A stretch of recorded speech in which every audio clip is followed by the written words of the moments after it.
As engineers, we really like to solve problems. We got to look beyond the work that we're doing at the whole picture. The city of San Diego has taken a very holistic approach on environmental management.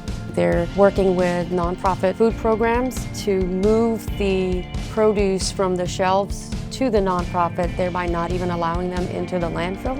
It therefore allows the landfill to exist longer, benefiting the citizens and the taxpayers.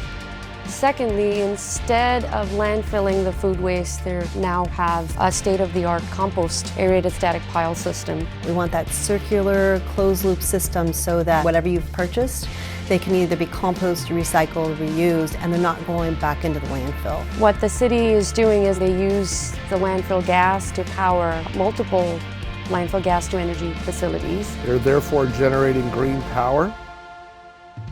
The new big push under the low carbon fuel standard is RNG, renewable natural gas projects. You start getting into negative carbon intensities when you're looking at things like dairy and swine manures, because you're reducing the carbon impact of those manures. Had they not been digested and turned into vehicle fuel, they would have just gone into the atmosphere as methane.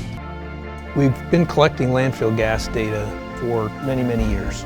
What we have now, e-tools, there's graphs, there's charts, there's maps, all these sorts of things that really make it much more efficient to review data, much more effective to understand what's going on.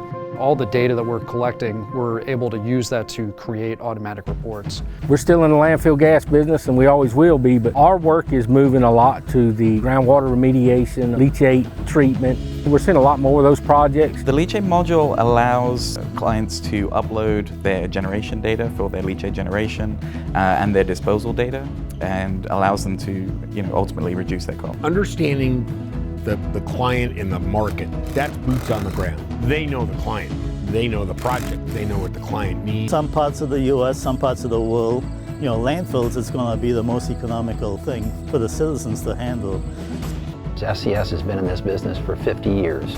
We've diversified with regard to geographic location, industries we serve. We're not just providing environmental services. We're providing engineering, consulting, construction, O&M, tracer, energy, financial analysis.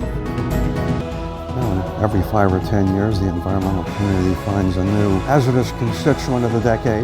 Now the PFAS, that's going to be a huge one. That one's going to keep our kids and maybe our grandkids busy. There's always new rules and regulations that you have to stay on top of. We don't want to be behind the curve, we want to be in front of it. SCS is out on the forefront. We will be a leader. I hope that we have another 50 years or more.